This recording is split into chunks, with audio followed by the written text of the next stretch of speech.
Hello students, today we will derive lens maker's formula, which is very important formula for lens.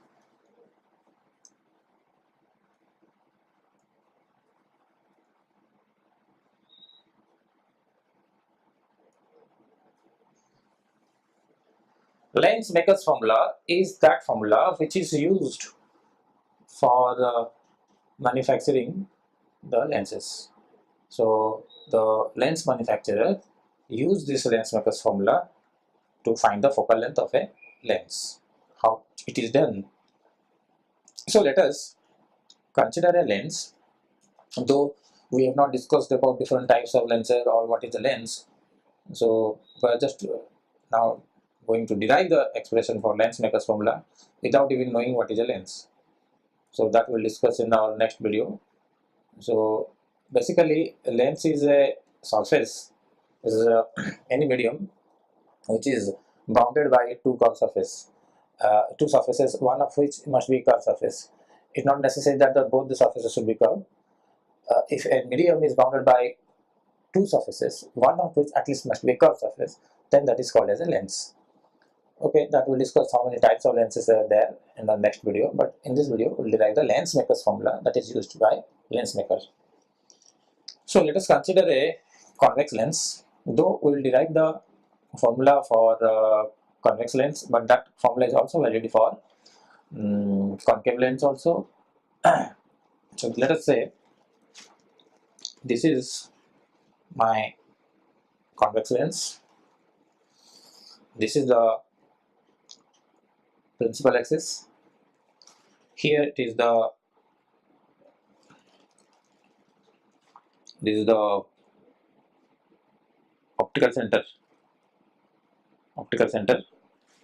and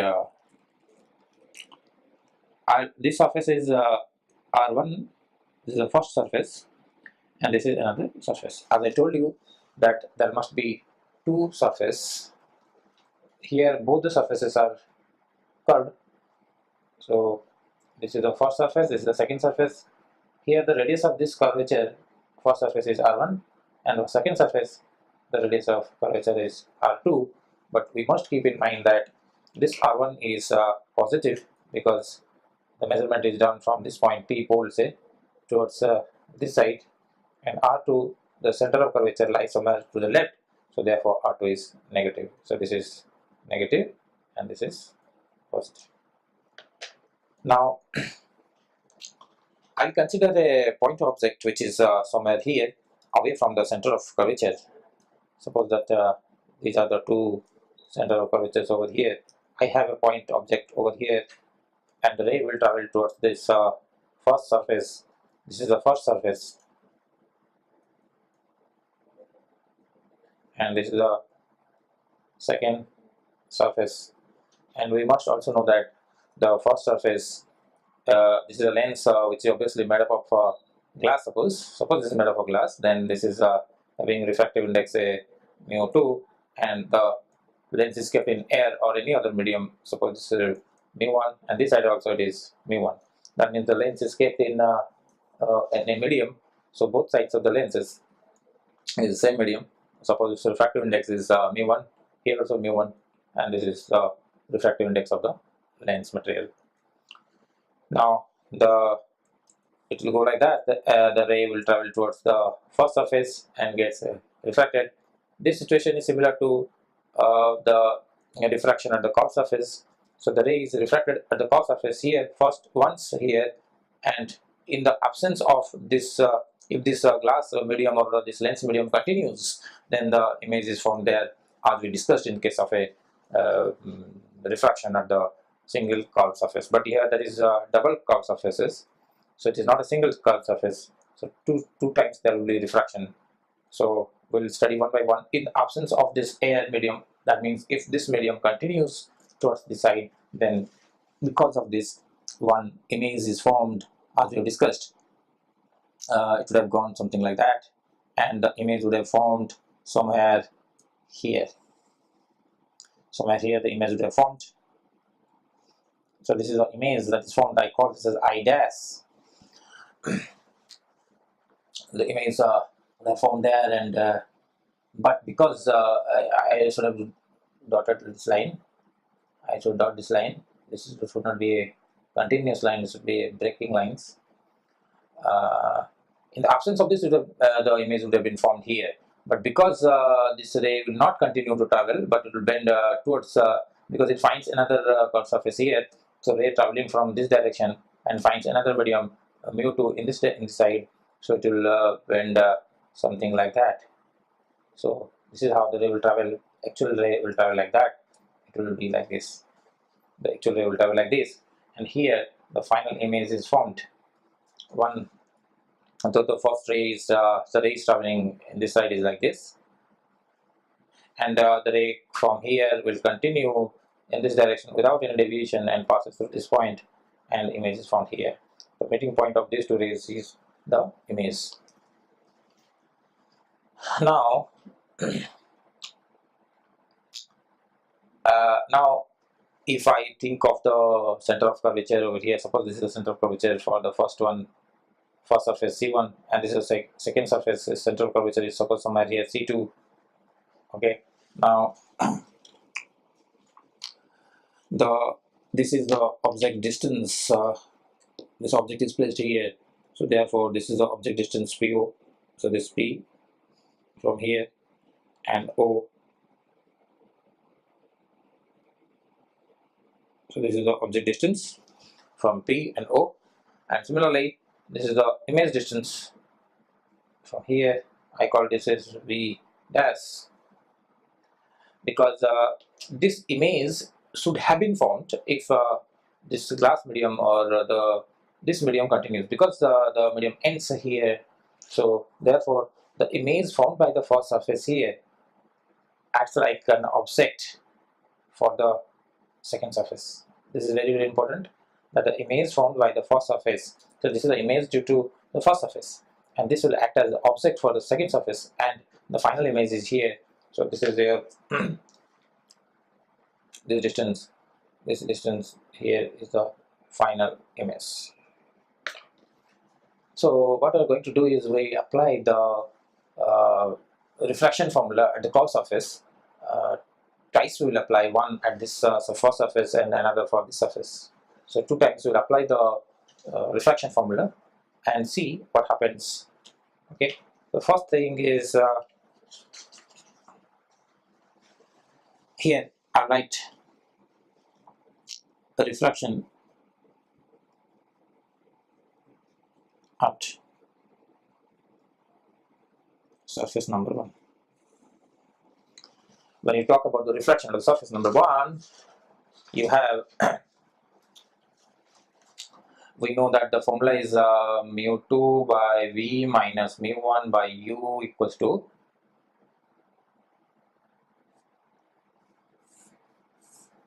this is the general formula. Now I have to apply this formula at the curved surface. The first time when it is at this surface, and I write this is the first surface, and I write the formula. So at the first surface, when the ray strikes there, and we want to apply that refraction formula, I'll write this as here. You must understand one thing, that this mu2 is basically the refractive index of the second medium. Second medium means to which the ray is moving. The ray is moving towards this medium, length medium. So here this is mu2 and this is mu1. So the ray is moving like that. So therefore it's moving towards this medium, from this medium. So this is mu1. Mu1 is mu2 is the refractive index of second surface, divided by this is the image formed. Image distance. This is the image distance minus refractive index of first medium by object distance equals to, then next simply the refractive index of second minus refractive index of first divided by the radius of curvature. This is the meaning of this. Now I'll write here the refraction of the first surface. This is mu2. Mu2 is my this mu2. This ray is going towards this side. Upon image is formed, v dash is the image formed because of the first surface, minus mu1 is mu1 divided by u is u, equals to mu2 minus mu1 divided by r, which is r1. R1 is the refractive index of the first medium. First surface refractive index for this first surface. This is my R1, and this R1 is obviously positive, so this is there. Now this is equation number 1. Now I'll consider the second surface. Okay, I'll consider the second surface and use the formula again and see what happens. So I'll apply refraction at second surface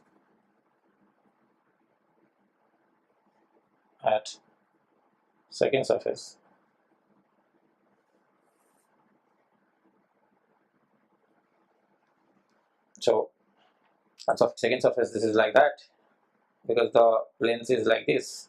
So this is second surface, and its refractive index will be radius of curvature is R2, which is negative, because from here we are measuring, so R2 is negative. And for this second surface, the object is V dash. The V dash is the object, okay, that will act as an object, and the final image is formed somewhere here. Final image, so it is V. So you can see that this is also positive, this is also positive, but then you have to consider one as positive, one as negative, because the ray is traveling now. When this object is placed here, this is the object distance, that the object distance is positive now. Okay, the object distance is positive. And now if I apply Snell's law, the refraction law, this for the curved surface, I know that this is mu2 by v, that is refractive index of second surface. Now what is the second surface here?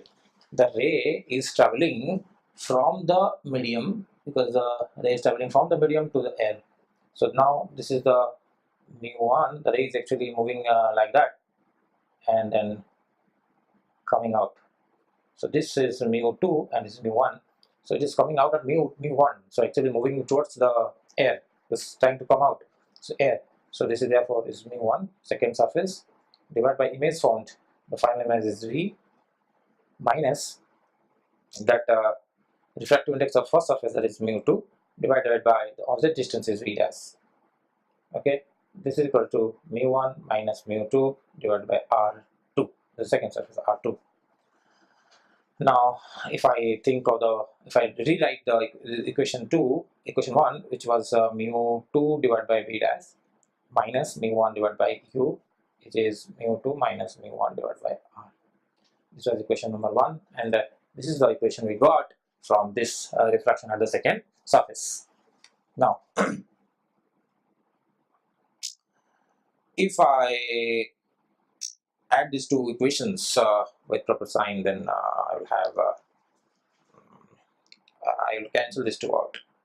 These two will cancel out. Add it, this will cancel out. Then we are left with mu1 upon v minus mu1 upon u equals to mu2 minus mu1 upon r. This is r1,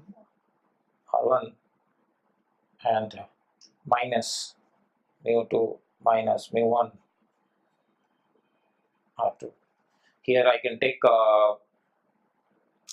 minus common there, so this is mu2 minus mu1 by r2. So like, see, it's like this, and now this mu1 I can take common and divide this side, and mu1 minus mu2 minus mu1 is common out. So from here I can write mu1 common, 1 by v minus 1 by u equals to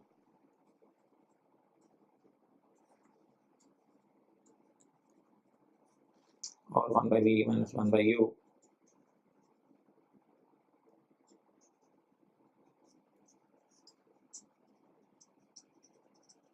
R2.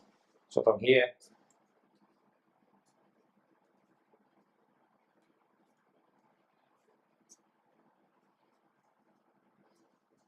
R2, this is what we got here. But we also know that this is equation number 3 from Lenz's formula, Lenz equation.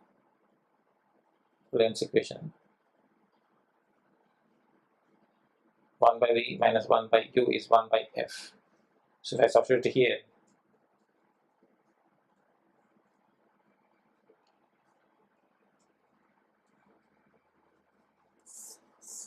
one by F is mu minus 1 by R1 minus 1 by R2.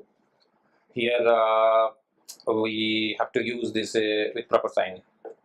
In numericals, use sign in numeric.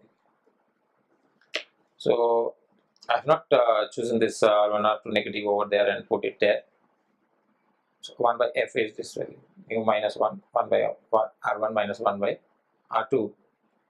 This is called Lenz's formula. So this is Lenz's formula.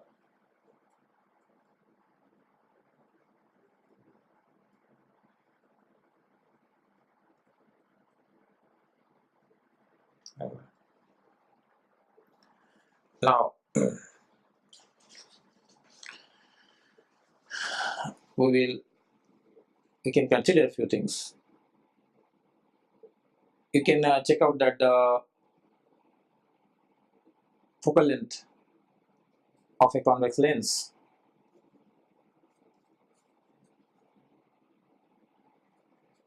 is always positive.